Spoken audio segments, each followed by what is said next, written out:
us. So I'll not take more than 2 minutes to invite you and to introduce you to myself and to Accords. I am Akanksha, co-founder of Accords International. I am trained in mediation and restorative justice. I am a doctoral candidate at Jamia Millia Islamia in restorative justice. And I can see most of the audience has been there previously as well. So for those who do not know, Accords International is one of the organizations dealing in conflict resolution, and we try as much as I can and we can to bring to you different new practices in conflict resolution with different events like fireside chats, master classes, workshops, webinars, and trainings in mediation and restorative justice. And our sole objective is to sensitize those who are aspirants here in conflict resolution and provide them with as much tools as we can so that they can also lead amicable conflict resolution practices in their own field. With this, I would like to invite Kriti also, and then request Upasna to also tell you about the mediation training that we have upcoming in the next 5 days. Kriti, over to you. Thank you, Akansha. Upasna, before commencing with the fireside chat, would you want to introduce about the training first? Yeah. I think that would be better than you can tell about Gokul. And yes. So a quick introduction about me. So I'm Upasna Singh, as the name suggests. I'm the founder and CEO of Accords International. So as Akansha has already explained, the idea behind Accords International is there was a bunch of neutrals who came together during the pandemic, and we decided to innovate in the field of conflict resolution and create a buzz, I might say, in the ADR landscape. And I'm glad to see that we are connecting with our fellow ADR enthusiasts in Sri Lanka, in Bangladesh, in different African countries, in UK, in Middle East. So that gives me a lot of happiness. And a part of that entire vision is also to train the next generation in mediation and conflict resolution and make the process more inclusive. So that is why we came up last year with the foundation learning program in mediation. This time we have an overwhelming response, and I think we are forced to see the registrations are already they're also open right now today, but we will be forced to close it today at the end of the day, because this time it's an overwhelming response, and we are very happy. We have a very diverse cohort this time. So the training is 60-hour long, so 45 hours of contact virtually, and maybe one of our team members will be kind enough to share the link of the training in the chat box. You can read more about it from our website. So basically, it's a training which involves a lot of simulation exercises, role plays. We have detailed sessions on active listening, effective communication, negotiation skills, the cultural intelligence required by a mediator while doing mediation, how to break impasse. So that is how there's a whole packet that has been created for people who are interested in mediation. Our motto is that you don't need to have a law degree to be a mediator. So that is what we believe in. And I'm so happy with the fact that our cohort reflects that. So that's it, Kriti. And yeah, I've been trained by High Court of Delhi Samadhan in mediation and London School of Mediation. I'm a practicing advocate as well as a mediator and a restorative justice facilitator. I try to wear a lot of hats. I hope I'm doing a good effort at that. Thank you, Kriti. Over to you. Thank you, Upasna, for sharing about the mediation training by Accords. A very warm and a pleasant morning to each one of you here. Once again, we are back with another fireside chat, and Accords International, as usual, is pleased to organize this chat on one of the most trending topics of our lives today, and that is, of course, ChatGPT, BARD, and of course the artificial intelligence. So it has been there are a lot of allegations that it is going to take over many jobs, and it is going to hugely impact our day-to-day lives. Perhaps true, But what about the dispute resolution? What about the world of our conflict resolution? How that is going to get impacted? And what are the challenges? And of course, many of us are young lawyers here, so how do we prepare ourselves to basically combat the challenge that lies ahead of us? So to talk about this, to share some of the most interesting insights on the topic and the artificial intelligence and its relationship with the conflict resolution, we have one of the best experts, Mr. Gokul Narayan, with us here. Just a brief bio about Gokul. So Gokul is one of the leading experts in the field of conflict resolution. He has more than 15 years of experience working in the field of conflict resolution, and he has been an excellent teacher as well. And his area of interest is, of course, cyber laws, artificial intelligence, technology, and of course, arbitration and mediation. He's a wonderful mediator that I have come across so far. And he's one of the best experts that we could have, arranged today for sharing the insights and sharing, of course, all the relevant details on the topic. And he's the CEO of the Asian School of Cyber Law that is devotedly working in the area of cyber laws, technology, and ADR, of course. So welcome you, Gokul. Thank you. With this, I think we are good to go. Yeah. Whenever Just we are just ready. just one quick thing. Can we have all the participants just put their names in the chat box, because we are not forcing you to open your cameras or be very active. I mean it's 7:37 p.m. in India on a Monday evening, so we understand. But so just a quick name so that we know that we are live here and we are attentive to what Gokul is saying. We are so thankful to Gokul because he has joined us despite not being well. So I think with that, keeping that in mind, we can show him that respect, that at least we are attentive. So thank you, Gokul, for joining. One request I would make, if you're not talking, just keep your audios off so that there is no disturbance. And if possible, and if you're having any question, you can switch on your camera, interact with Gokul, or you can put your question in the chat box, and we can take that up whenever the time is right. Yeah, I think Kriti, we can go ahead. All right. Gokul, if you are good to go, then I'm good to go. Comments. Yeah. All right. So before we formally get on to our discussion on artificial intelligence and mediation, I would like to begin our conversation with your journey. Can you tell us about when all this happened, your shift from litigation to the arbitration and mediation? And of course, how did you develop this interest in cyber law? So how does this transition happen for you, Gokul? Thank you. Thank you so much for introducing me, Kriti.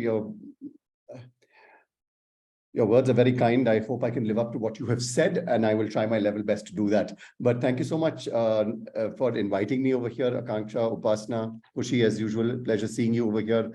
Rukmini, thank you. And all the participants who are here who've taken out their time to listen to this conversation. I don't think any of us really have the ability to call ourselves experts in this field yet. There are some people who have spent more time than others on this particular topic, but anybody to call themselves experts as of right now would be a little trigger happy, because very little is known about the possibility of how AI can impact this conflict resolution world. So I'll go into the details of that in just a little bit. But thank you so much for having me over here and giving me an opportunity to interact with all of you. Kriti, vis-a-vis your question of how I started off my journey, I did practice in the Delhi High Court and the Supreme Court for 2 years, and had the privilege of working with exceptionally good lawyers, AORs in the Supreme Court. I had the privilege of working under a retired High Court judge, Justice Enlaw. And in my journey in litigation, I realized very quickly that it was not meant for me. I wasn't passionate about litigation in the very, to put it very mildly. I didn't think it suited my personality type. And therefore, I was very keen on exploring other forms of dispute resolution, which were non-combative in nature, because that's the kind of person that I am. I'm not somebody who relishes the thought of establishing a particular point of view and sticking to that. And therefore, there was a very clear shift that I took, I think, way back in 2005, where I decided to quit litigation and start teaching in the field of cyber law. Cyber law was something that I was very fortunate to do an internship in while studying in law school at Symbiosis. I was fortunate enough to do an internship in the field of information technology, which is very, very nascent at that point of time, and also had the very good fortune of assisting an investigation that was taking place on a cyber fraud that had happened in Pune. It was just a matter of luck, being at the right place at the right time, being around the right kind of people. And that was absolutely fascinating because nobody knew anything. So in a field where nobody knew anything, the playing field was very even. All throughout my internship and my litigation years, there's a set hierarchy that litigation follows. As in, when you enter the field, you're always new. You have your place, and then you're supposed to follow a set trajectory, which was not there in information technology because nobody knew anything. In my trainings, I had a good fortune also of training certain members of the law enforcement agency, and I realized that they're literally as clueless as most of the lawyers are, and therefore it was a very fascinating field to be a part of because I could learn along with the people who were dispensing justice. So that's why I came into cyber law, or information technology, and intellectual property. And I have Rukmini Menon over here to thank for my legal career, and then also for my venture into ADR, because she's the person who brought me first into the legal field. If ever I'm unsuccessful at law, it would be Rukmini Menon's fault, and completely attributed to her. And if I am successful at it, also would be in no small measure attributed to her. And so would ADR be, because it's a form of dispute resolution that she has gained a lot of expertise over the years in, and was kind enough to introduce me to that field and show me the way on how I could use dispute resolution to further my legal career. So, Gokul, on that note, I would like to ask that since you spoke of the transition, your own transition that sort of overlapped with the transition that the legal profession was also going through, Correct. right? You entered this field right at the beginning itself. So would you say that right now, with respect to artificial intelligence, we are in the similar time lap? Is it the beginning? I would say that I would want to believe that we are at a very, very interesting stage when it comes to the application of AI to dispute resolution, because it's fascinating. Very few people know too much about the possibility, but the difference between what the landscape was in 2000, 2001, 2002 to what it is today is that the ability of people to think outside the box is a lot more. The ability to adapt to this change would be a lot faster than our ability to adapt to computers, which happened in the early 2000s. It took a very long time, relatively longer time, for computers to infiltrate. This AI will infiltrate at such a breakneck speed. I'm presuming that the landscape of AI in terms of the kind of jobs that we have to offer in AI coding, in machine learning, in the next 2 to 3 years is going to explode. It's going to explode. Just watch the next 2 to 3 years. India already has in excess of about 100 startups catering to the application of AI. 100 startups, and about 40 of them are already working under the government of India. So there's a boom that is waiting to happen. The question is how our economy, how our industry and specifically the legal fraternity is able to deal with the change that's going to happen. Change is inevitable. Earlier, we had the time and the liberty and the opportunity to wait and watch what happened and adapt it at our own speed. That's one liberty we don't have today. We will need to adapt, and we will need to adapt very quickly. But it's not difficult. I'm not trying to paint a difficult and a scary picture. It's a very positive thing that's going to happen specifically for our fraternity. I'm talking about the legal fraternity specifically. Yeah. Thank you, Gokul, for picturing that future for us right now, because that on a very clear note that it is going to penetrate into the ADR scenario that we have in India. I want to ask a question on the mediation side. Like, Yeah. you already shared how you encountered with mediation, and thanks to Rukmini here. But I would like to know about what are some of the practices in mediation that have really helped you, and what is your style of mediation? Very interesting question. Thank you so much for asking that. Now, one of the most important, see, there are a lot of practices that mediators tend to do as per their style of mediation. I tend to want to zero myself in, center myself before starting off a mediation. And therefore, one of my mentors, one of the people who I hold in very high regard professionally, Bruce Edwards, who I have the privilege of studying and learning under, used to talk to us very specifically about something called as the mediator's mind. You get into the mode of being a mediator before the mediation starts. Now, what that mediator's mind is depends upon each individual. How do you get into that mode of a facilitative approach towards dispute resolution depends upon each individual.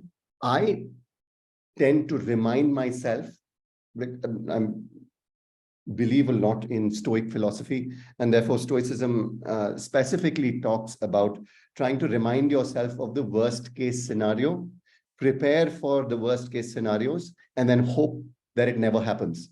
But always prepare yourself.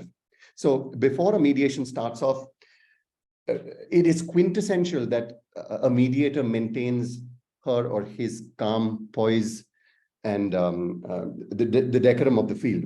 As a mediator, you are in control of the process.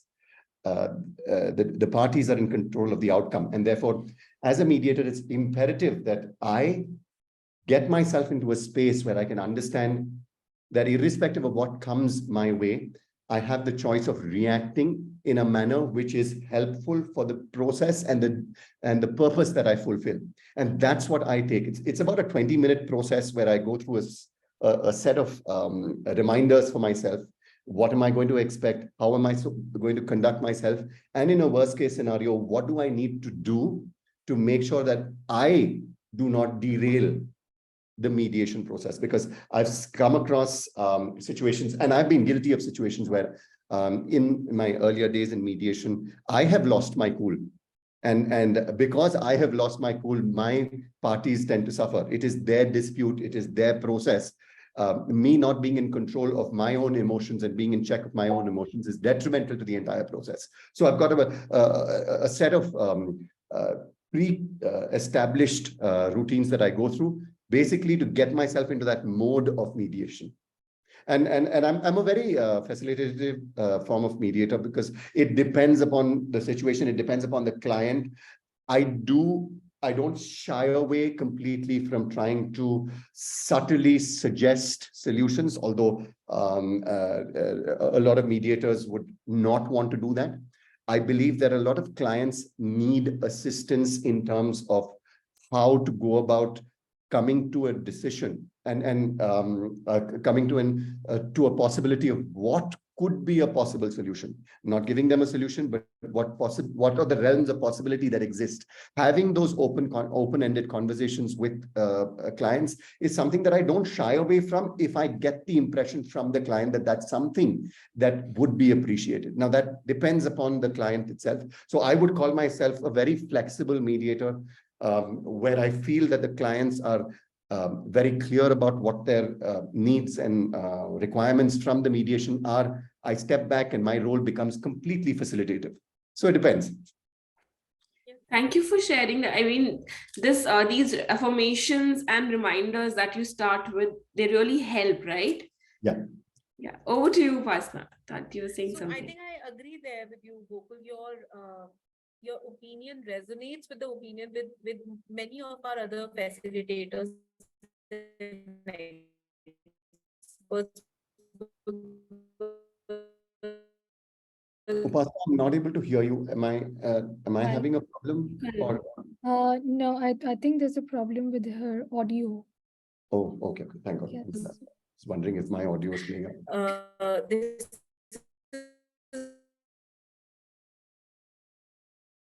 I think we I think I think I think we let's can go with the continue. next, yeah. Yeah, let's continue with the next question. So Gokul, with having learned of your mediation styles, and of course the tricks that you follow to keep yourself up to the mark in the process, I would like to shift the focus of the conversation now towards the artificial intelligence. That now that we have so many applications that are of course related to AI, that are that are being developed, and of course that are revolutionizing everything that we observe, we learn, and we use. So how do you think that is going to affect our world of conflict resolution, and how is it going to be important and significant for people like us who are into this world, this profession? Okay, so this is a very open-ended question, Kriti. So I'm going to try and keep the answer short because we can go just on this one question. We can go on for about an hour because there's so much to talk about the various aspects. So I'll try and keep that response a little short. Now, artificial intelligence is going to impact us. There is no two ways about it. But what we need to understand before trying to figure out how artificial intelligence will impact us is to try and understand the kind of artificial intelligence that is going to impact us. Right now, AI has been around. AI is not new. We are hearing about AI just because ChatGPT exploded. Right? AI has been around. I've been using AI. In fact, all of us have been using AI for quite a few years. If you look at the very basic this thing of Chatbots? no, if you look at it, it's something much simpler. You look at a chess program. All right, you try and play chess. Preconceived set of instructions that have been given as per difficulty level, and you play against a bot. In video gaming sense, it was called bot. The first versions of AI that you're looking at is when I used to play, this is back in 2002, 2003, when I used to play a game called Age of Empires. It was one, and then it went on to Counter-Strike. Well, these are two games that I used to play as a law student back in the day. And when I don't have other human beings to play against, I'm playing against a bot. What is a bot? A bot at the end of the day is a set of instructions which have been programmed within a software to act and work in a particular manner.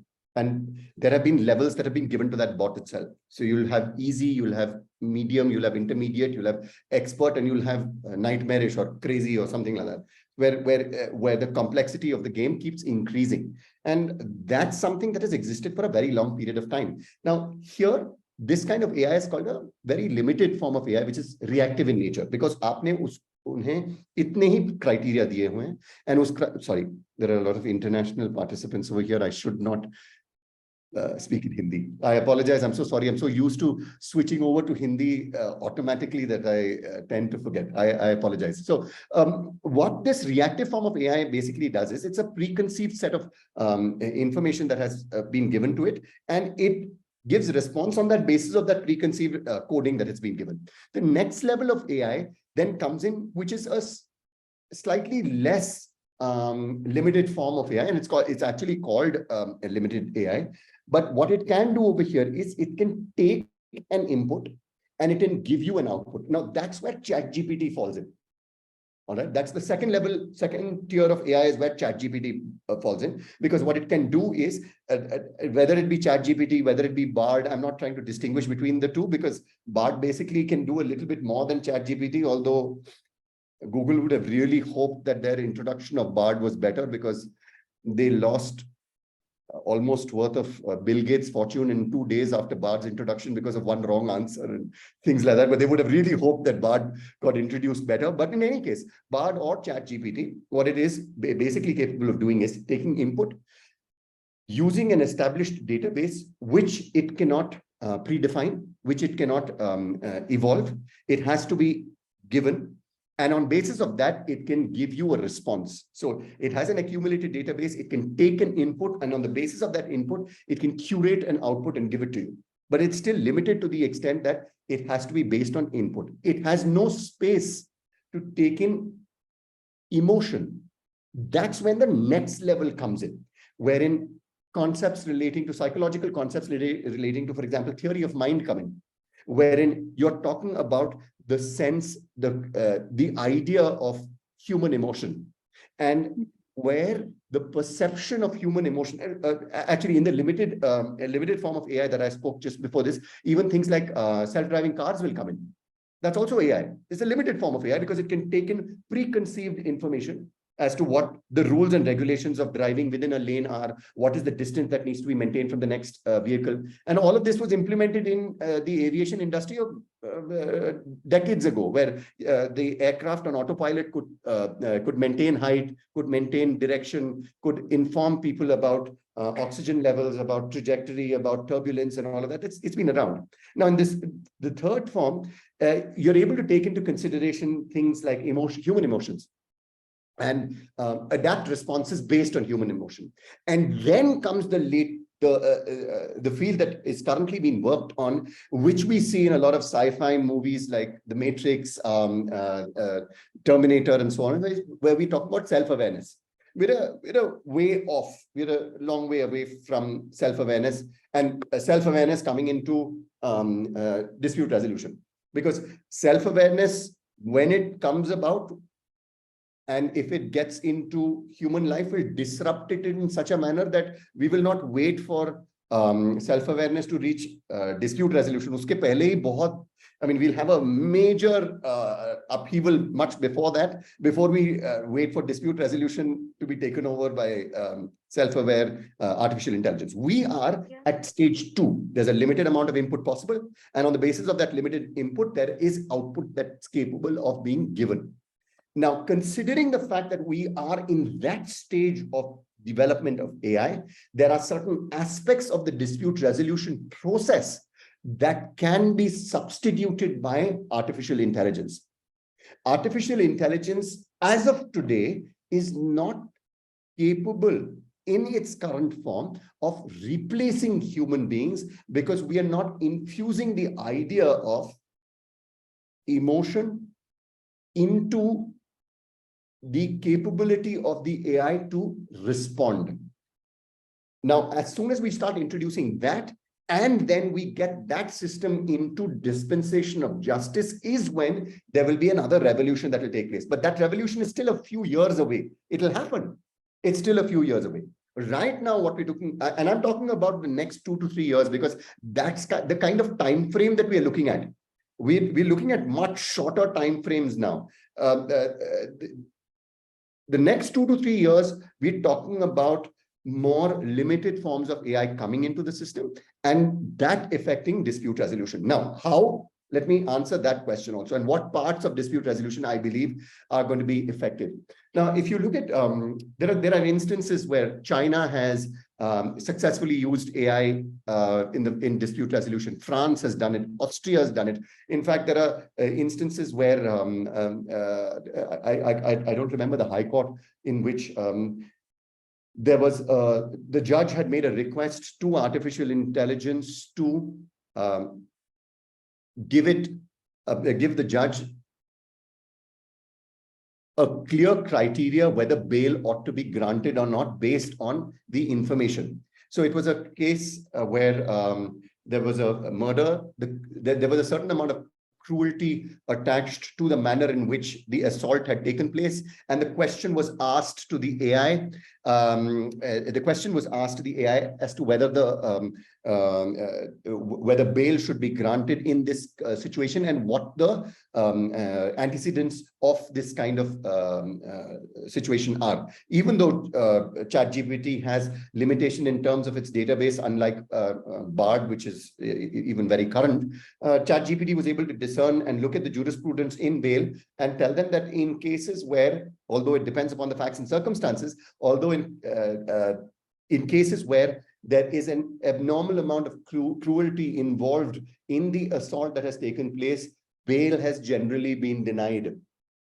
All right, and the judge, although the judge not quoting ChatGPT, it is assistive in a sense that you're trying to run your thought process by somebody, and it's something that that judges or arbitrators or even mediators can get a bounce off their ideas with.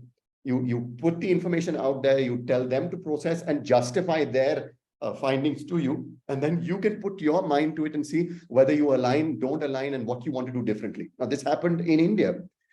So dispute resolution will see a sea of change, but according to me, as of right now, it's more the preliminary administrative aspect of dispute resolution, which can see a very, very important influence that can be made by AI.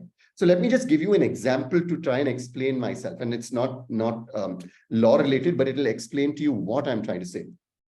Now, if you look at World War II, one of the most important battles that took place in World War II was the German invasion of Russia. It's surprising, although the Germans had a very successful foray into Russia. They stopped just short of Moscow. How that's relevant to this process is the tank battles that took place in World War II. Russia was able to figure out what exactly is needed to mass produce what was their most effective tank at that point of time, called the T-34. You need a turret, which is the thing that shoots the projectile out. You need to house the people inside. You need a reliable engine. And that's about it. While German industry, which was not attacked, which was completely under German control, and had conquered parts of Poland, parts of France, all of that, was still able to produce an X amount of tanks. The Russians, although being attacked all the way up to Moscow, were able to produce 2.5 times the number of tanks. Why? Because what they focused on was the bare minimum requirements for making a functional tank, not about making the perfect tank. Now, in a dispute resolution scenario or landscape like India, where we've got one of the largest pendency of cases, the use of artificial intelligence can shorten in this way the effectiveness of the administrative procedures that we have, by not doing it necessarily beautifully, but by doing it far more effectively than human beings can. If you take an average time, I think this was a survey done, released by, I'm forgetting, I think it was NASDAQ. Sorry, Goldman Sachs. The time taken by a human lawyer to read a contract, and they'd given the same amount of time to the human, they'd given the same contract to the human being and the artificial intelligence. It was 26 seconds taken by the artificial intelligence and 92 minutes taken by the human being. Now, in a process where it is standardized information that needs to be gone through, like, for example, a check bouncing case. It's not rocket science. It's not difficult administrative procedure. It just needs to be followed. If we hand it over to an AI, the efficiency will go up many-fold. And yes, it is going to affect jobs, but these are the kind of jobs which are more, how do I put it, clerical or administrative in nature, where there has to be a repetitive task performed. It does not require the application of human mind, in which the criteria can change, and therefore the decision can be varied. if you give the artificial intelligence, all of this already exists. This is nothing new. If you give the criteria to the artificial intelligence will be able to hand over this work to you at a much faster rate. So there are aspects of AI which will, aspects of dispute resolution, which can certainly benefit tremendously from the use of AI in dispute resolution. And one, not mentioning it as an unimportant thing, would be reducing red tapeism, reducing corruption. Because once we've handed it over and there is a system in place, then the possibility of delays reduces, the possibility of human inconsistencies reduces, and therefore efficiency will ultimately increase. I'm sorry, this was a very long, drawn out and convoluted answer. I was hoping to keep it shorter, but sorry. But even this, yeah, Pasna, please go ahead. No, but I think it was a very well put answer, Gokul. It was because I was hearing it, and every part of it is very nicely communicated. What I would like to add to that, because I think maybe Kriti wants to talk about that only, because there was a recent news that a US-based lawyer used ChatGPT to draft one of his petitions, and he submitted it. And there he quoted the cases from ChatGPT, which ChatGPT gave as in answers, and the cases were not even there. They were all made up fictional cases. So there is this hallucination created by ChatGPT between fact and fiction sometimes, maybe because it is guessing the answers again and again. And it already, it itself says that there's a limitation. It says that there might be plausible answers, but they can be completely nonsensical. Correct. So I think there's a requirement that dispute resolution professionals, they should be trained in AI. It's basically AI should be considered as a tool. Come on, it's like a toaster. If I need a toast, I need a toaster. So if I need a good draft, if I need a basic template of a contract, then I can use artificial intelligence too. So I think it's more like when you say that jobs will be lost, I agree with that.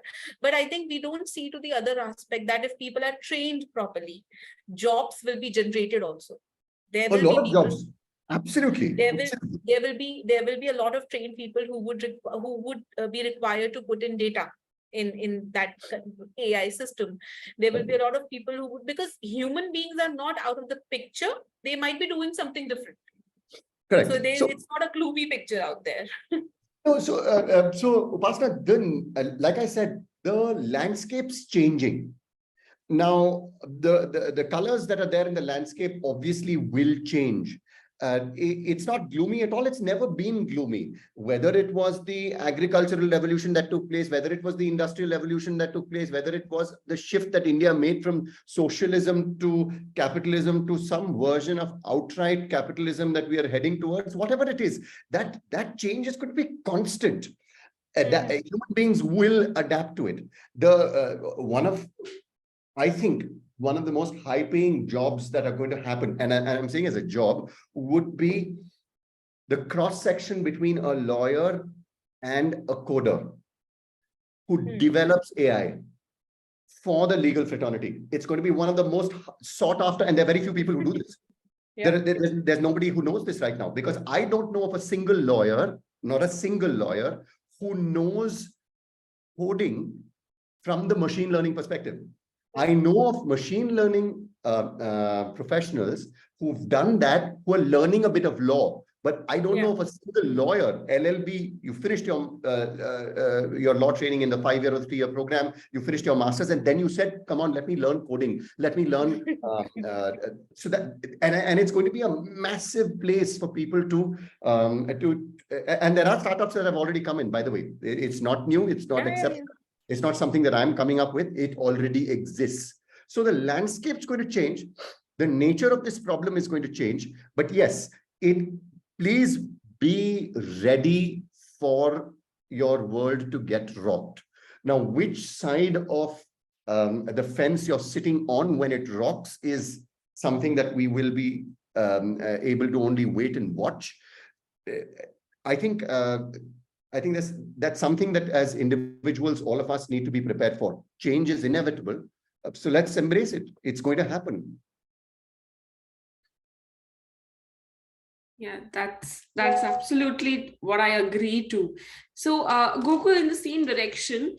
So, when we're talking about use of AI in conflict resolution or specifically mediation, what do you think could be the possible uses of it? Like whether we can use it in just logistic, the administrative part, or we can bring it in the process as well, or we can take it up in the settlement portion. So, where can we actually use it, or what are the possible areas where we can use it? Thanks, Akansha. I think it can be used everywhere. It depends upon how open we are to the idea of using artificial intelligence. If we are threatened by artificial intelligence, embracing it would be very difficult.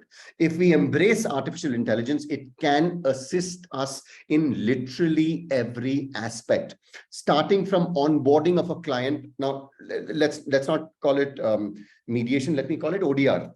For the sake of this conversation, let me just call it online dispute resolution, because that's something which is slowly going to become more and more popular because of you know the dynamics of logistics. So from onboarding of a client, accepting mediation as a form of dispute resolution, to going into the process of mediation in itself, which requires scheduling, which requires information exchange. We already are using platforms which have AI in it, which assist us in handling clients better.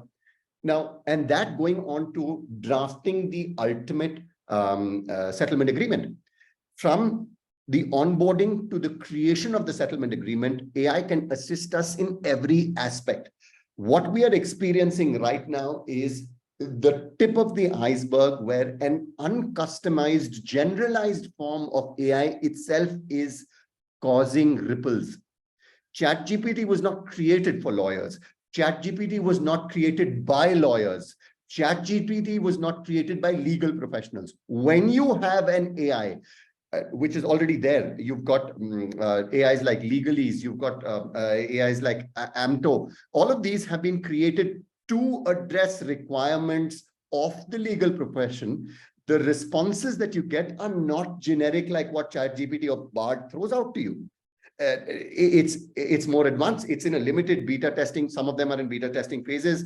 Some of them are limited in terms of the input that's been given, but that process is already happening. So, for example, if you're drafting a settlement agreement, you know what the settlement points of settlement are going to be. Now, let's consider the fact that let's take an exceptional scenario where even though as thank you so much for sharing that, Upasana.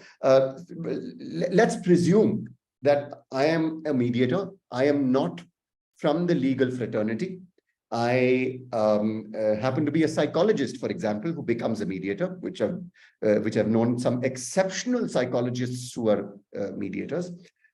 My clients also have no access to legal help.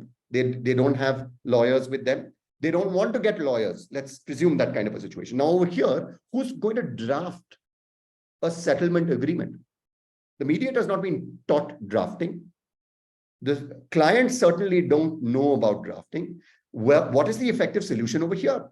You are looking at the possibility of using AI to give you the correct, because you know the terms on which you are going to settle the dispute. That is very clear because the parties have already decided that. They have already considered, weighed the possibilities and said, these are the terms on which we decide to settle this dispute that we're going through.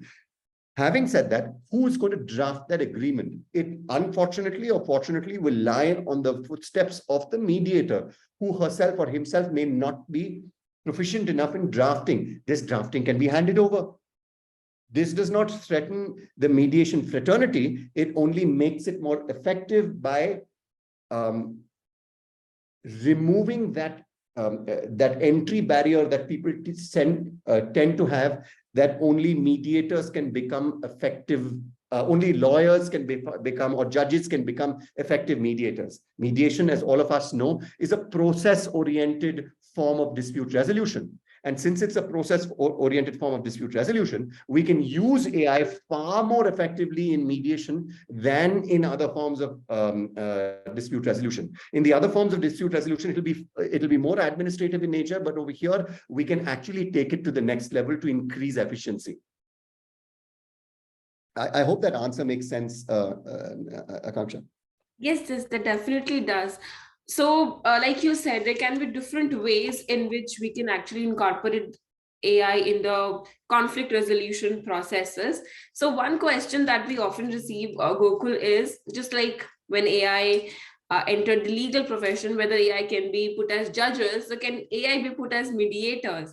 And this also goes with the previous question I wanted to ask, that if there is a preconceived information that has been put, so there is an input which has been added, so there would be a lot of difficulty with respect to the bias that can seep in.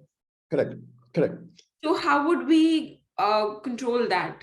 So at the level that we see AI functioning at today, to function as a mediator would not be possible in the form of AI that we have today. Why? Because an AI based on the input can be given a decision-making capability, because it can decide right or wrong based on the input that's been given. So we give it a certain set of facts, we give it a certain precedence, and we give it a certain set of criteria on the basis of which you take a decision. It can take that decision. Over there, it can do that. That is something that can be done in an arbitration or a litigation. Not that I'm saying it's something in the near future that's going to happen. It's not going to happen. And we can always discuss the reasons why that's not going to happen. But in mediation, you have to allow the space for parties to express emotion, and the mediator has to have the bandwidth to allow that emotion to be expressed. And on the basis of the expression of that emotion, to hopefully disarm the parties and thereby facilitate them to arrive to a solution that is acceptable to them. The AI in its current form is incapable of doing that. Yeah. Understanding and accommodating human emotion is not something that's why I specifically spoke about the types of AI that exist.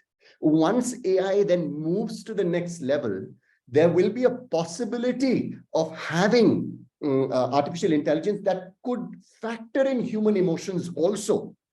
Because please understand, as soon as you take something as difficult as pain or trauma into consideration, yet as a mediator, taking into consideration the trauma that is being shared with you, you are not in a decision-making process. You're listening to that hurt, you're listening to that pain, you're listening to that grief, and you are helping them formulate their own future. And how AI would do that in the current scenario is something that's beyond me. I don't think it can do that today. Does that answer the question? Yeah, definitely. So I would say that there is no replacement to human interaction or connectivity. In mediation, absolutely not today. That's my humble opinion. In the near future, there will be possibility, but then still the question will be, do we want that? Would we want that? So at the end of the day, since mediation is a voluntary process, we take the decision to submit ourselves to mediation.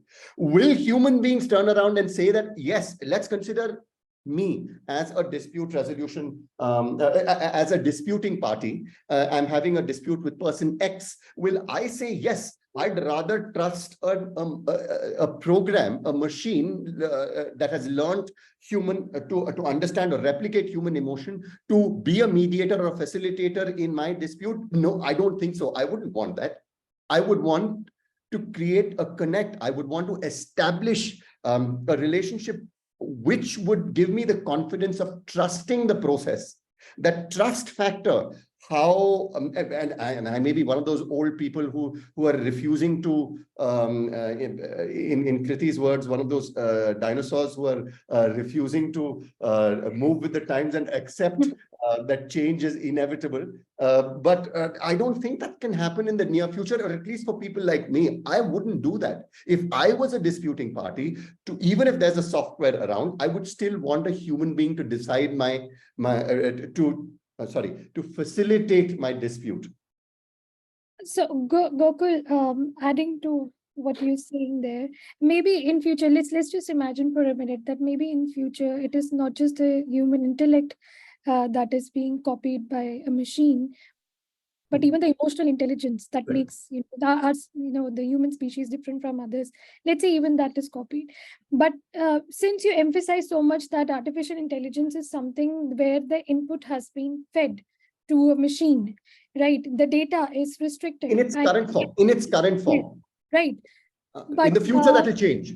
yeah, right. All right. But It'll be talking, capable of learning on its own. yes. But Yes. talking about the dispute resolution mechanism, talking about mediation specifically, ADR is all about flexibility. Correct. That's the beauty, that's the only advantage, the cherry that you get while opting for ADR. Yeah. That's flexible, it's creative, and you have umpteen opportunities. So since a machine or since a technology that is being processed on the basis of the data that is limited, a data that it has been fed, how do you think, even in the near future, because you quoted a timeline that maybe in 2 to 3 years we'll be using this in our dispute resolution mechanisms. So how do you think that that is going to actually aid the mediators? You are right that it will take a lot of time for our, for us humans to trust a machine with respect to managing our emotions. And A process as like mediation specifically. yes, I'm not talking about um, uh, uh, uh, a combative or or a form of dispute resolution like litigation or arbitration, where there is there's the requirement of determination of rights of individuals, where the scope of accommodating human emotion is absent. We don't need to accommodate it. We can be very practical about our requirements, and over there, the use of AI in the decision-making process would be an easier transition. In mediation, it is going to be far more difficult. right. So it still depends, Kriti, because at the end of the day, the question still remains. You may get a software. So let's change, let's break out of this mindset. I'm presuming that people over here would be of a similar age group that I'm talking about, maybe 15 years minus plus. That's the kind of age group that we're talking about, I'm presuming over here. We still come from a very compartmentalized manner of thinking, where our processes of dispute resolution have always remained in human hands. Right? None of us have experienced dispute resolution being administered through artificial intelligence. The next generation that follows, however, may have a different approach towards it, where they say that I don't really care who my dispute resolution expert is, as long as I can be guaranteed that it would be unbiased. By that time, the concept of biases would also have evolved to such an extent that we will be able to make AI more effective in weeding out biases.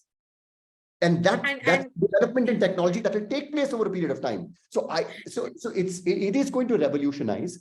I think what will exist for a long period of time is the coexistence of choice of having artificial intelligence decide your rights, or handing it over, having human beings decide your rights, or then handing it over to artificial intelligence to decide your right. And that will be a transition phase where we'll have a choice. But that's not going to happen anytime in the future, according to me. I'm playing soothsayer, like I'm some kind of Christopher Nolan or something like that. But it's just what I think, how the transition is going to take place, and I could be completely off the mark. Gokul, when you're talking about transition here, I just want to make a comment there that, see, reading Yuval Noah Harari was actually initially very scary, and then he started making sense. So he says that even human intuition is actually pattern recognition. Correct. So that is the matching and patching that we are doing in our brains on a negotiation table. So that matching and patching is actually, it feels subconscious, unconscious, it looks magical. There's a human touch there, that we say human touch. But because it is so subconscious and it is happening in such a split nanosecond, that people don't think that it is. So human beings are also working on data. Since our birth, we are being fed by data through our community, through our family, through our teachers, through our schools, through our colleagues, through our institutions. So that's how maybe in artificial intelligence can also take that. But I agree with you. Maybe we are talking about apes taking over the world, not right now. But not in the future, but I completely agree. So you're absolutely right. There are human thinking patterns which can be, and we follow repetitive patterns, and that's an established, accepted form of human behavior. Yes, the question will be the process of adopting that change. Now, let me give you an example. I honestly believe that UPI would have taken a lot more time to infiltrate into our systems had it not been for COVID. Yeah. It would have happened. UPI would have happened. It would have been something that would have infiltrated. But this reluctance, I have a retired banker for a mother who has adopted, who was completely against. So when she retired, her bank, which was a PSU, was just digitizing their processes. Right. So she didn't come from the technology era where there was instant debit cards issued by banks. No, it didn't exist. But she's transitioned into a UPI driven economy because she had no option. Now, unless something like that, as catastrophic as that happens, where we are supposed to, we have no choice but to adopt technology for dispute resolution. So imagine AI existing, the conversation relating to AI starting off in 2005 or 8, then COVID happening in 2021. The impact on the legal fraternity would have been very different. The stalemate that we experienced for about a year before the courts could figure out what to do, how do we move this forward, would have been very different had AI existed earlier. So that is going to happen. That change and that adoption of technology is going to happen, but there could be circumstances that will accelerate its adoption, or there could be circumstances which actually slow it down as well. So it's only for all of us to wait and Gokul, see. Victor has asked a very good question there. Victor has asked that the presence of an AI in the room arises the question of a fourth party. How do we exercise oversight over the fourth party? Now, this is a very interesting angle to it. Yes, this is a very interesting. I'm presuming since we are submitting, and you're talking about, Victor, I'm presuming you're talking about this in the context of mediation. You're talking about this in the context of AI dispensing its role as a mediator. Yeah, I think Victor is still with us in the room. Victor, do you like to unmute or I think, yeah, he's there. Add a little bit of clarity, I would be very grateful so that I don't misconstrue the nature of your question. Yeah, he has unmuted. Victor is here. Victor is also one of our trainers in the mediation training. Please, Victor, please go ahead. Thank you so much for asking the question, though. Thank you to you too. Greetings to everyone. When I mention a fourth party, I mean the AI as a neutral. So in a sense, we have two neutrals in the room, and of course, we have the parties as well. And that would give rise to the question of a fourth party who could be an AI mediator, for instance. So how do we exercise oversight or some kind of control over such a party? Thank you. Thanks for clarifying the question, Victor. It's very interesting. Let me be very honest. I haven't thought about that, but let me just hazard a guess. I I think no one has thought about that. Me neither. Yeah, so let me just hazard a guess. I'm presuming that if we have a sophisticated enough system where we have developed AI to act and play the role of a mediator, the oversight mechanism of that would be built in so that the human aspect of control need not interfere with the AI's process of facilitating the dispute resolution process. So I think the oversight would have to be a part of the building of the AI rather than having the oversight be a part of the live execution of the process of mediation is how I would think about it. Victor, I hope that gives some kind of clarity to my thoughts. Thank you, sir. Appreciate it. Thank you. I also agree with that, because I think if I'm understanding it right, Gokul, you are talking about while creating that tool, while feeding the data, while giving it a final shape, the oversight is needed at that time. Not when the AI has been introduced in the process in conflict resolution dispute. So it's not a separate individual at that time. Correct. At that time, it is just a tool taking Correct. care of one of the aspects of conflict. Yeah.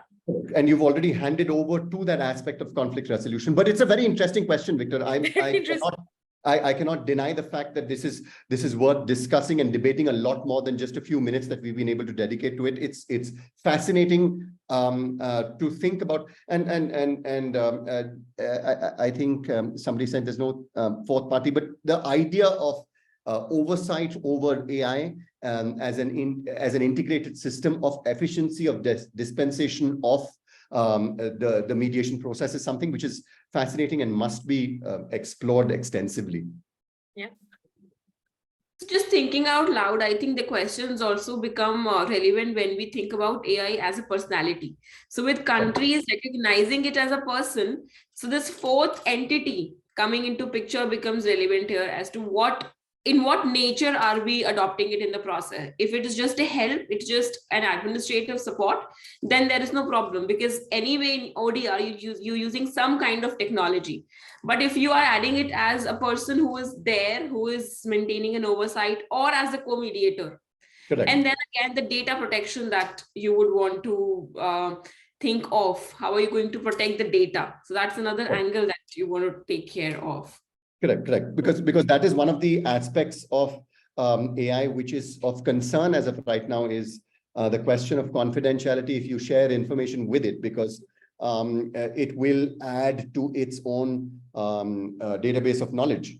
Every question that is asked, every answer that is given, every answer that is customized then becomes a part of its database, which it then continues to learn from. So the question of confidentiality is a very, very big question. Yeah, and processes like mediation, they do rely upon one of the basic principles of confidentiality. And so therefore customized software, Akansha. There'll have to be customized AI specifically. That's why I say, right now it's not going to happen. AI is not going to infiltrate into the major mediation process in itself. It's not going to happen right now because nobody's put their mind down to the application. And that's the part that I said, where some lawyers are going to make a fortune, where they are able to bring that culmination of law and machine learning and technology together. They're going to really make a fortune over there, because that's that next level that it will go to. So adding to what Akansha asked, so ChatGPT and Bard may not be well structured for our profession as of now. Right, this is what you've been saying, Gokul. But are there some other applications that maybe mediators or conflict resolution professionals can use in their process? Are there some other applications at present? So honestly, Kriti, there are software that I researched just for the sake of this conversation, which I came across. Not that I have personally used this apart from AMTO for drafting of contracts, because I was teaching certain aspects in my course relating to blockchain, where we needed to look at contracts and its application in blockchain, where I had to come across. So AMTO is something that I've used. Apart from that, there are AIs like Paralegal, like Detangle. I think Upasana was kind enough to share Legalese The Supreme Court of India has a few softwares. I can send you a list of softwares that I was able to. So again, when you research on this topic, there are a lot of content that is put out there. Just because it says paralegal.ai, for example, that does not mean that it is actually artificial intelligence which is being used. It just means that it's a domain name with the extension .ai. Now, whether it is artificial intelligence being used in the background or not is something that you'll have to figure out. I mean, I came across a lot of students saying, sir, look at this website, look at that website, and that's just a domain name registered with a something .ai. I don't know which country .ai belongs to. It's a CC domain, but it does not necessarily mean that it's artificial intelligence. And the level of artificial intelligence involved may be so basic that that it may not be of use to you. So let me just go through. There's a list that I've created. The Supreme Court in itself has some artificial intelligence that it has been successfully using. I asked my elder brother, who's a Supreme Court lawyer, Supreme Court judgments being translated into vernacular languages. That's something that the Supreme Court's already using. There's artificial intelligence that are being used like detangle, which I, again, for the purpose of this conversation, I explored briefly, which can pick up. I tried to give it the Narmada Bachao Andolan case to try and summarize and give it to me, but I think I need to get a new laptop, because just copying the Narmada Bachao Andolan judgment and then putting it up into the AI itself, my laptop said, you haven't paid enough for your laptop, or you don't have a decent enough internet connection to be able to do this. It's a massive judgment. I just wanted to, I don't think that was the best option, to use one of the largest judgments that I had ever read and pick it up and put it into AI and ask it to summarize it. But its summarization capabilities are exceptional. What I did try out was certain more convoluted paragraphs that I found in judgment that I'd recently read, picked that up and asked it to summarize it, and did a fabulous job. Yeah, Right. I think I'm sharing the software. Kriti, I'm sorry to cut you there. I think Gokul, the Supreme Court software where the judgments or the documents are translated to vernacular, I think that is being talked about. Yeah, that is being talked about by the ministry, and it's the phase 3. So They've got a beta version of it. They've got a beta version. They've got a beta version. Yes, they've got a beta version. So I've just shared the name there. Gokul, could you please tell us the name of the contract drafting software that you were legalese? I know.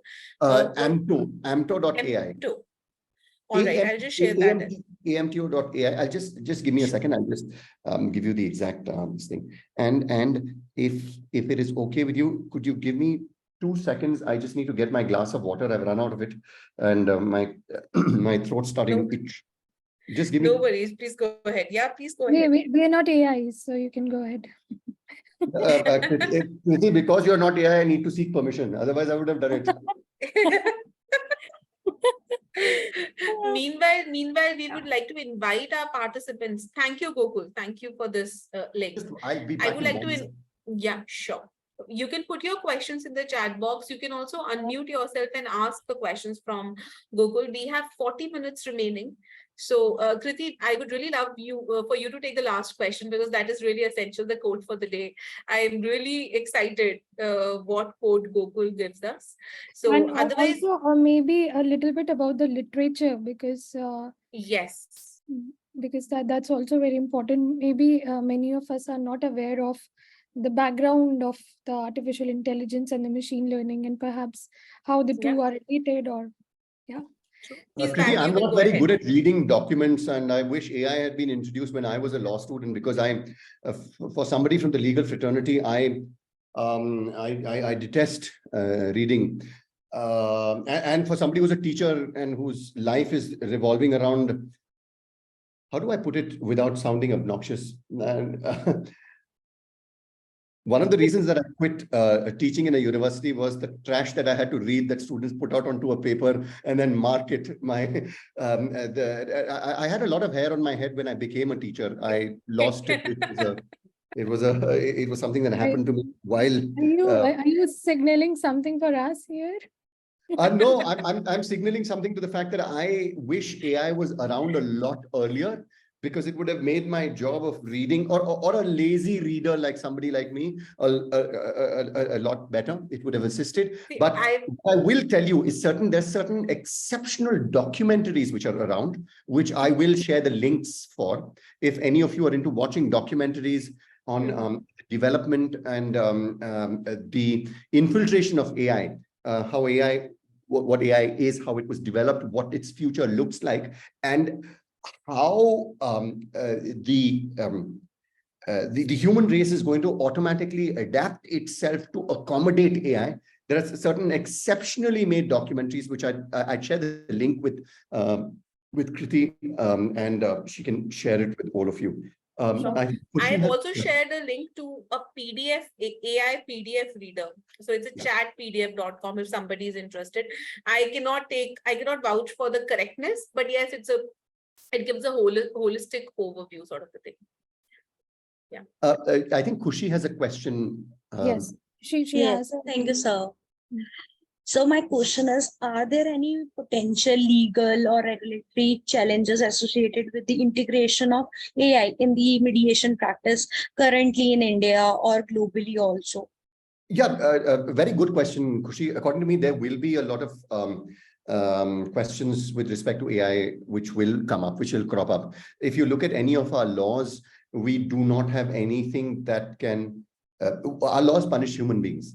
Right? We don't punish artificial intelligence until and unless, however, also that we've got artificial intelligence that is self-aware, which is again, like I say, a few years away, quite a few years away, at least in the legal fraternity. Even when AI comes in and it integrates itself into the dispute resolution process, our regulatory framework will have to have contracts in place with the creators of this software to take into consideration what errors the AI is capable of making. Where does the legal framework step in and humanize the process to try and reduce these kind of errors that are going to be made by AI? What is the ramification of the AI making such an error, and who is to bear the consequence of such an error? All of these questions are questions which are bound to come up as this integration slowly happens. And however, the regulatory framework also will be capable of being created through the use of AI itself, because we will have systems in place which will be able to predict the kind of problems that we are going to get, because we've given the AI the kind of capabilities that we are affording it. We will be able to create systems and regulatory frameworks around which this AI will function. So yes, the integration will happen, but it is going to take, it's going to be a step-by-step process. There will be a phase in which first we get AI integrated, and only then the regulatory framework comes in after we encounter certain problems. But it has to come in a particular order, according to me. Right. We also have Victor raising his hand. Victor, you can unmute yourself. And yeah. Thank you so much. First things, I think I just wanted to say that I love how Mr. Gokul has responded to the question of having a regulatory framework. But because even in the most developed countries right now, one of the questions or jurisprudential questions emerging in courts of autonomous vehicles is, who do you hold accountable? And I must say that I love how Gokul has responded to that question. But that besides my point, I wanted to ask a question. And my question is this. Don't you think that having AIs in the room would reduce the whole process into a transactional process? Now, I want you to picture, a man or a woman who goes to an ATM machine and keys in their card and presses, a few buttons and cash comes out of that. Wouldn't that be a problem that AI would have in the future? That, it reduces the entire process of mediation to a transactional setup, for lack of a better word. Thank you. Victor, I completely agree with you. But is it possible that you're looking at AI from our current understanding of AI? Our current understanding of AI does not accommodate, since we've not seen AI which accommodates and mimics human emotion or human feelings, its possibility of its transactional nature seems patently obvious and present. You're absolutely right. But I think once we detach ourselves from what we understand AI to be today and open our minds to what it is capable of being tomorrow, I think the entire process of humanizing, because it's a question of humanizing artificial intelligence, that also will be accommodated into this process, and we will have artificial intelligence which can mimic and therefore make it less transactional. And therefore, the question always still remains, there can be AI that can be taken to that next level. The question still remains of whether we end up adopting it or not. Every advanced technology that happens to fall on our doorstep is not adopted. There's a craze about electric vehicles today. If you look at BMW's first attempt at hydrogen fuel cells, it happened way back in 1996. It did not happen in the last 5 years. It did not happen in the last 8 years. It happened. It happened so long ago. We may be able to humanize and make it more palatable to our taste, if I may say it like that.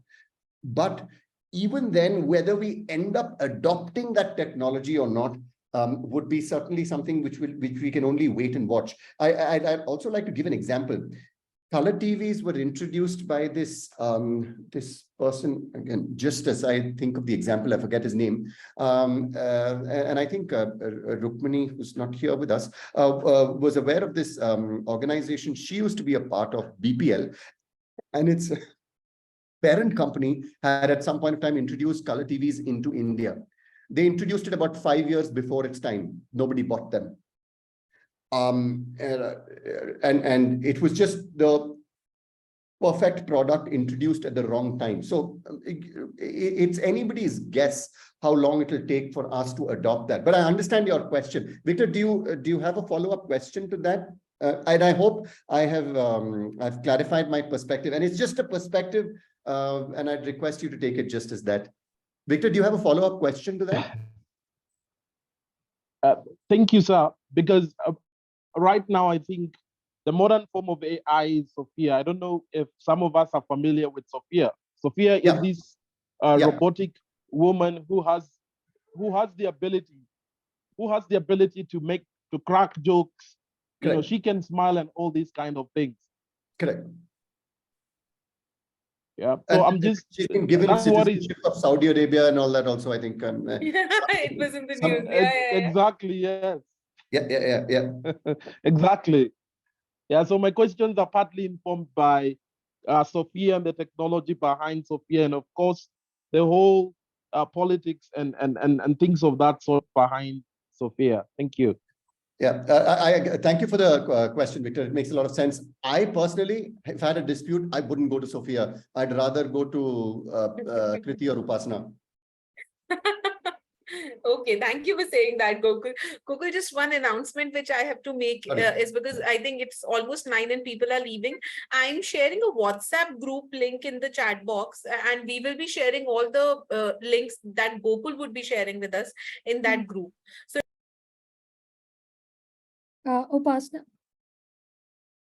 Upasana, please unmute yourself. Yeah. I'm sorry about that. So you can please join the chat box, join the WhatsApp group. The link is in the chat box so that we can send the material to you easily.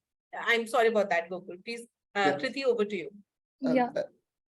I think Wala had a question. Wala, did I at some point of time happen to answer it, or should I very briefly, may I answer that question? Should mediators feel threatened about AI, and if not, why?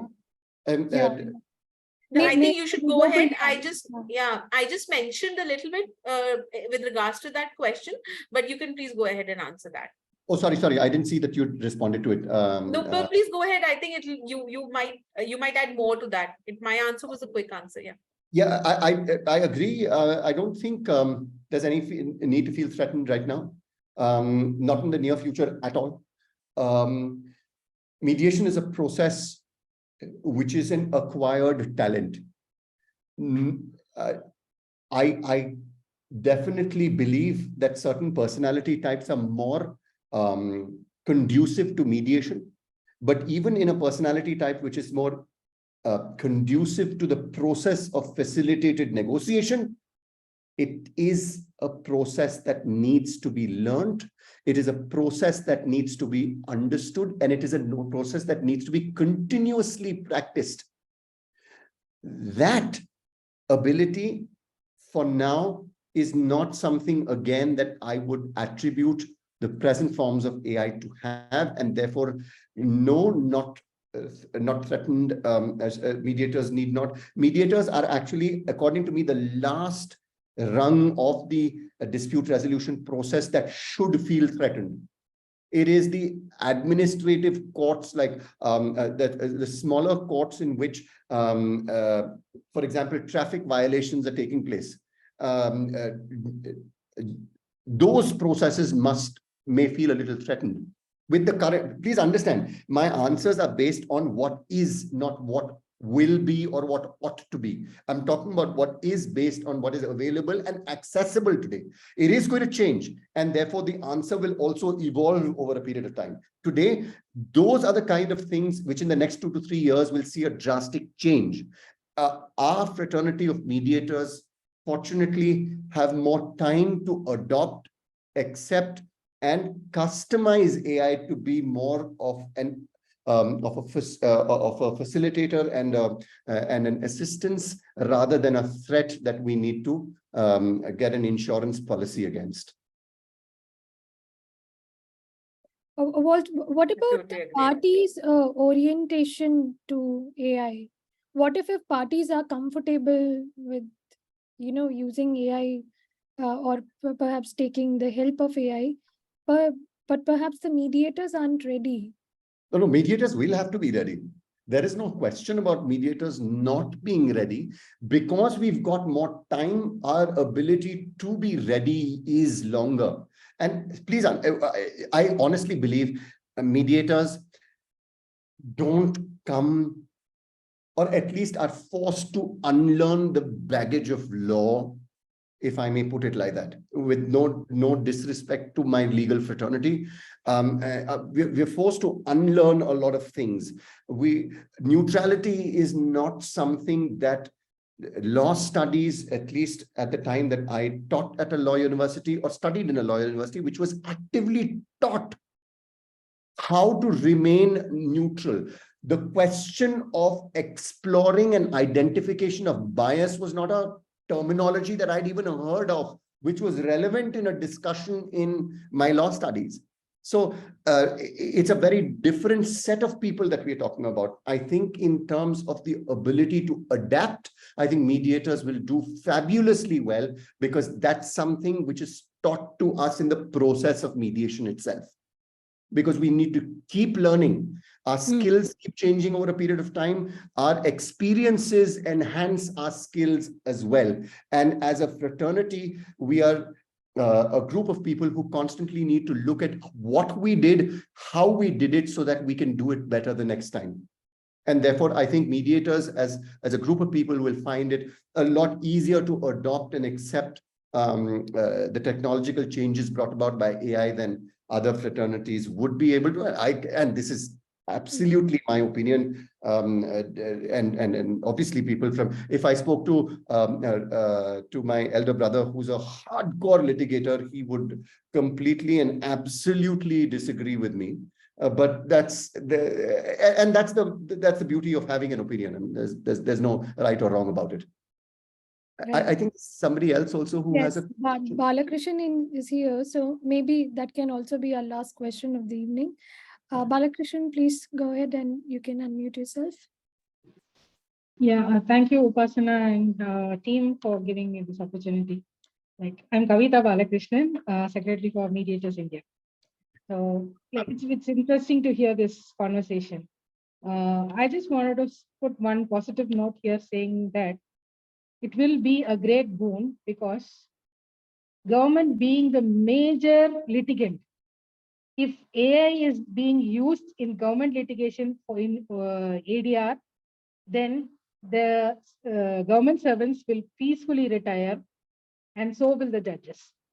Correct. Because most of the problem where it goes to arbitration or mediation or conciliation, the problem will exist always with the parties concerned, that is the officials. Correct. When it is an AI, it is easier to put the blame on the AI, saying it was AI, not me. Absolutely Okay, so right, and ma'am. we will get tremendous success in it, and there will be no backlogs. And Thank there you for will be sharing no that, ma'am. booming That is, of that's absolutely no perfect. bombing, no zooming or bombing or nothing in the codes. Everything Correct. is simple, clear. You just tick call which is the one you want to choose, and it will give you the answers. That's all. So Correct. that is You're absolutely right, ma'am. so that one way it is a very positive thing. And the second thing is I just wanted to put forward is that I don't know why people always talk about the people who have done their who are in their practice with 20 years or more in legal practice. Okay, most of them are reluctant only from that period. People who are less than 25 or 20 or lesser than, they have started adapting technology. In fact, most of the juniors now who are they practicing are either they have finished their engineering in computer science or AI or whatever it is, they are switching to legal. And people are using all experiments in legal fraternity. You see, everybody, the younger generation, today I see, I'm actually an active litigator also. So when I see in the court, like there's a sea of change. Most of them come with their laptops or notepads, whatever it is, and they do it. The senior most people have just trying to cope up with their juniors and take notes from that. So they are trying to adapt. So we have to recognize that and give them the acknowledgement that they deserve. Because every time we keep telling them the legal fraternity has to accept. Yes, it is trying. First, let's acknowledge that. And secondly, judiciary is putting its will there. We need to recognize and acknowledge that. Not only the judgments which we are doing it, the reference, each judge is given a separate referral reference numbers and referral team where they do it technologically, and it is being compared. Correct. That is behind the screen, but it is being done. It's actively being done. Yeah, that is definitely And brilliant. the last point, last point I want to say is the next step is that e-codes. The traffic challans, the smaller things, and everything has been now handled by the e-codes at ease. So you don't have to go to the court and pay the fine there. You can do it sitting at home or in wherever you like. So we are adopting it to a better level, and we will do it definitely better. Thanks. Thank you. Thank you, ma'am. You could, I couldn't agree with you more. Yeah. Thank you for sharing that opinion, ma'am. And I think Kavita, thank you for highlighting the unsaid there, because you know what, when Gokul said that lawyers, we are yet to see lawyers and coders, one profile which is a lawyer and a coder. In my mind, I was saying, yeah, I would never see a judge and a coder. So that's the unsaid thing that comes in the mind. But I totally agree with you when you say that we should be appreciative of the fact that even the government policy makers and the judges are looking towards making the entire landscape technologically advanced, and yes, reactively. So Kriti, it's almost 8:58. Maybe we can go to the last question. Yeah. So before we draw curtains to today's session, I would like to ask Gokul, is there any quote or any saying that you think is very relevant considering the today's topic, that is AI and mediation? Is there any quote saying anything? There is a quote, I don't know who said it. There is a colleague of mine who's a professor of philosophy, money and wealth. It's a very weird combination, and therefore I find his area of expertise extremely fascinating. He used to say this in a class we used to co-teach on research methodology, where he used to say very often, embrace confusion, because it is only when you are confused and lost that you can be found. It is only when you're lost that you can be found, and therefore embrace confusion. Don't run away from confusion. And I've just, it resonated so much with me, because we're so desperate to seek clarity that we do not accept the beauty of confusion. And I'm not talking about being in a confused state of mind where you are incapable of taking a decision because you're so lost and you're sitting on the fence. I'm just talking about the process of being confused being a very important aspect of development, of change. So it's only when you're lost that you can be found, and therefore embrace confusion. I don't know. I'm sure somebody very intelligent and far more intelligent than my dear and very good friend Aditya, Professor Aditya Nain, had said it. Who Kriti happens to know. But I think I would, if I had to hazard a guess, I think it would be Epicurus who said it, but I can check that and tell you. But I think it's a brilliant quote. Yeah, Because, there is a beautiful. Yeah, more of a corollary to that is that we should not be afraid of conflict and chaos, because it is only from conflict and chaos that we get clarity. Correct. So I totally agree with that quote. Yeah. Thank you so much, Gokul, for joining us on a Monday evening. And a special thanks to all the participants who have joined us from different parts of the world. Thank you, Victor. Thank you, Balakrishnan. Thank you, Anupama, Kushi, Seemaji. Many of us are our regular participants in the Fireside chats. Thank you so much. Your presence makes our interactions, our chats, much more meaningful than we desire. So thank you so much for joining us this evening. We'll be sharing the just one second. I'm sorry, Kriti. Gokul, there's one question I think we missed there.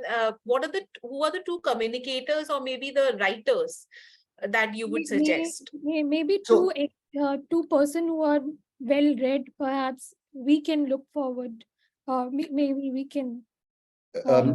In the field of artificial intelligence and application, I'd spoken about any field that two people. So there's a gentleman who I was trying to get on board over here for the conversation. I've not been able to because of his lack of availability. Is this gentleman called Rohas Nagpal?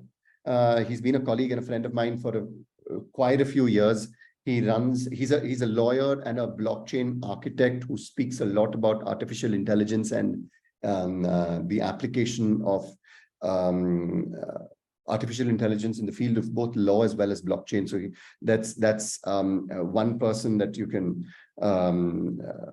actually follow and look at in this field. And I'm drawing a blank, but I can always get back to Kriti on a few who you can possibly read up. And I have to send you a list of good reads on this, as well as documentaries, which I promised. I'll make a list of that and send it across by email to Kriti to share with all the participants who'd be interested in this information. Thank you. Thank you. Actually, if any of you have the interest, we have an Instagram channel on which we speak about AI and what's happening in courts. That's a Instagram handle that we handle at Asian School of Cyber Laws, where we're talking about the use of technology and dispute resolution. It's called India_cyber_law. Wait, let me know. It's my channel. Wait, actually, I have it on my phone. Just give me a second. See, I tend to forget the exact. It's so difficult to find Instagram handles.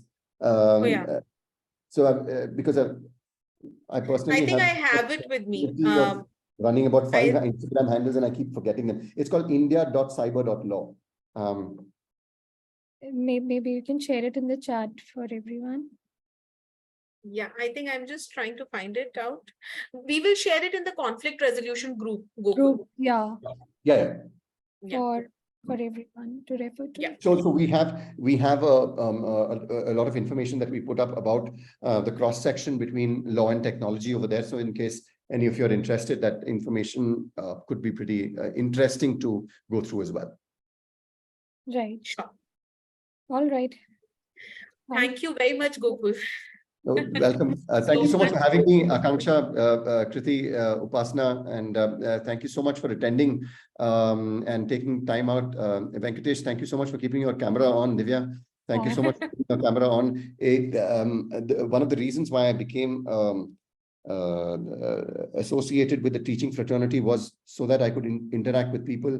The downsides of COVID is that I'm forced to look at my own face while speaking, which is a traumatic experience, to say the very least. I wish I was more narcissistic in nature and could enjoy the contours of my own face a little more. But since I'm not, it's a traumatic experience, and it just helps. There are other human faces which are still moving around me. So thank you, Divya. Thank you, Venkatesh. And not just that, thank you everybody for attending, but it just makes it easier for having conversations that when you see moving individuals around. Thank you so much for keeping your cameras on. It means a lot. Gokul, in fact, Venkatesh is joining us for the training. He's a part of our third cohort. Oh, nice, nice. Great, Venkatesh. Thank you so much again for having me, and I'll send across the information, Kriti. By tomorrow midday, I'll be able to compile all of that and send it across to you. Yeah. Sure. Right. Thank you so much. Thank you, Gokul, for joining us. Thank you so much. Thank you. Thank you, Victor. Okay. All right. I think we can. Yeah. Bye, Victor. Bye-bye, Gokul. Thank you for joining us. Great evening, everyone. Bye-bye. Have a lovely evening. Bye-bye. Thank you so. Bye-bye. Kriti, you can end the meeting for all. Okay. Thank you, everyone.